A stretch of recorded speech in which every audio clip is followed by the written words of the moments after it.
নমস্কাৰ আশা কৰোঁ সকলো কুশলে আছে আজি এটা বিশেষ গুৰুত্বপূৰ্ণ বিষয়ৰ সম্পৰ্কে অধ্যয়ন কৰিবলৈ আগবাঢ়িছোঁ আজিৰ বিষয়টো হ'ল নামক হাৰাম খুবেই এটা জনপ্ৰিয় নাম 1975 চনত হিন্দী বোলছবিত খুবেই এখন জনপ্ৰিয় সিনেমা আহিছিলে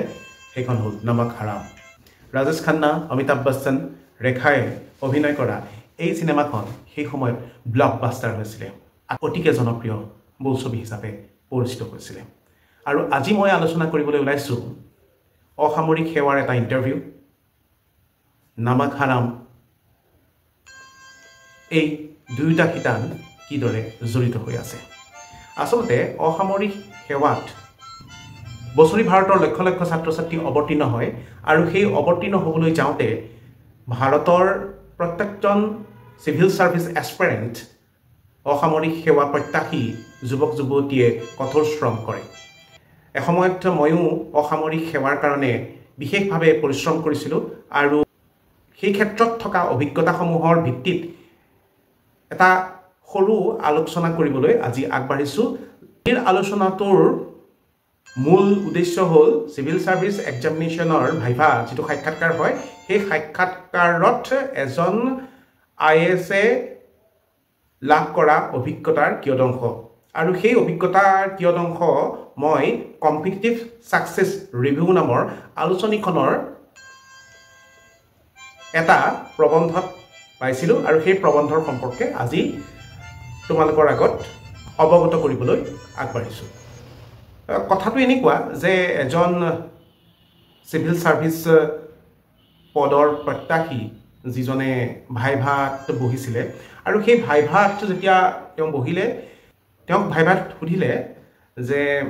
we have come to know that you are working in electricity department অৰ্থাৎ যিজন চাকৰি প্ৰত্যাশী আছিলে তেওঁ বিদ্যুৎ বিভাগৰ কৰ্মচাৰী আছিলে and he is belonging from Mizoram প্ৰথমতে এইখিনি পাতনিৰে গোটেই ভাইভাটো আগবঢ়াই ভাইভাৰ যিটো পেনেলৰ মানুহ আছিলে সেই পেনেলৰ লোকসকলে সুধিবলৈ ধৰিলে প্ৰশ্ন ইটো পিছত ইটো প্ৰশ্ন সুধি গৈ আছে তোমাৰ হবি কি তোমাৰ গাঁওখনৰ নাম কি তেতিয়া এজন পেনেলিষ্টে সুধিলে যে বিদ্যুৎ বিভাগটো খুবেই এটা ফালতু বিভাগ খুবেই এটা কাম নাইকিয়া বিভাগ সঘনাই ইলেক্ট্ৰিচিটি প্ৰবলেম আহে ইলেক্ট্ৰিচিটি কাটি দিয়ে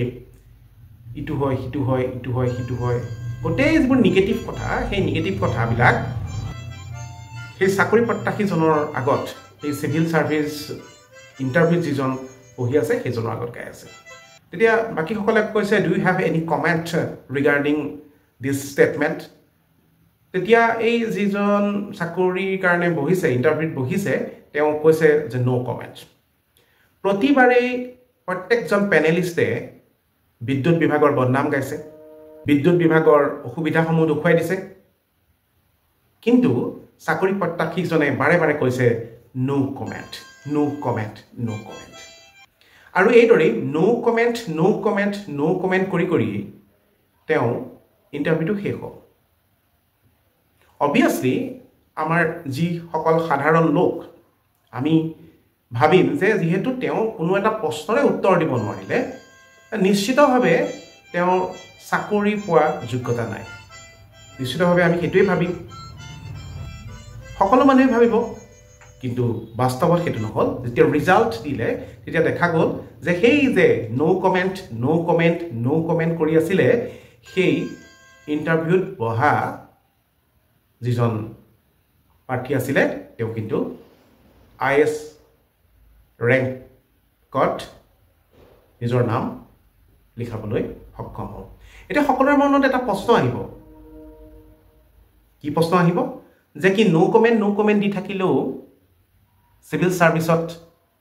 উত্তীৰ্ণ হ'ব পাৰি নেকি সিভিল সাৰ্ভিসৰ ভাইভাত উত্তীৰ্ণ হ'ব পাৰি নেকি ঠিক কথাটো তেনেকুৱা নহয় যেতিয়া এটা চাকৰি কৰিবলৈ যোৱা হয় তেতিয়া সেই বিভাগটোৰ কিছুমান নিয়ম নীতি থাকে আৰু বিভাগীয় সদস্য যেতিয়া হ'বলগীয়া হয়, যেতিয়া বিভাগ এটাৰ ভিতৰত সোমাই পৰিবলগীয়া হয়, এটা ছিষ্টেমৰ মাজত যেতিয়া সোমাই পৰিবলগীয়া হয়, তেতিয়া সেই ছিষ্টেমটোত অন্তৰ্ভুক্ত হৈ থকা কৰ্মীসকলে বা কৰ্মচাৰীসকলে বিভাগটোৰ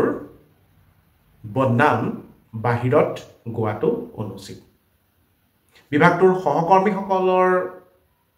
বদনাম বাহিৰত তেওঁ গাব নোৱাৰে, কোনো ধৰণৰ পৰচৰ্চা পৰনিন্দা তেওঁলোকে কৰিব নোৱাৰে, মাত্ৰ হোল হাৰ্টলি তেওঁ কৰ্মৰত বিভাগটোৰ কাৰণে ডেডিকেটেড হ'ব লাগিব। So you must be dedicated towards the concerned department as a serviceman. গতিকে এই যিজন চিভিল ছাৰ্ভিচ এছপিৰেণ্ট আছিলে, যিজনে ইণ্টাৰভিউত নো কমেণ্ট দি গৈছিলে প্ৰত্যেকজন পেনেলিষ্টৰ নিগেটিভ আনচাৰবিলাক, তেতিয়া পেনেলিষ্টসকলে দেখিছিলে যে এই ব্যক্তিজনে বিভাগীয় প্ৰত্যেকটো গোপনীয়তা ৰক্ষা কৰি চলিব পাৰিব। আৰু গোপনীয়তা ৰক্ষা কৰি চলাটোৱেই হ'ল প্ৰত্যেকটো বিভাগৰে কৰ্মচাৰীসকলে আহৰণ কৰিবলগীয়া আদিপাঠ। সেইকাৰণে মই ভিডিঅ'টোৰ আৰম্ভণিতে কৈছোঁ যে নামক হাৰাম, আমাৰ অসমীয়াত এষাৰ কথা আছে, নিমখ খাই নিমখ হাৰামি নকৰোঁ। কথাটোৰ যথেষ্ট কিন্তু তাৎপৰ্য আছে দেই। মহাভাৰতৰ যুদ্ধৰ সময়ত কৰ্ণই কৌৰৱৰ পক্ষ লৈছিলে। কৰ্ণই জানিছিলে যে কৌৰৱ দুৰ্নীতিৰ আশ্ৰয়ত চলা এটা পক্ষ, অহংকাৰী এটা পক্ষ, কিন্তু কৰ্ণৰ বিপদৰ সময়ত দুৰ্যোধনে তেওঁক আশ্ৰয় দিছিলে, তেওঁক ৰাজ্যদান কৰিছিলে। সেইকাৰণে পাছত কৃষ্ণই কৰ্ণক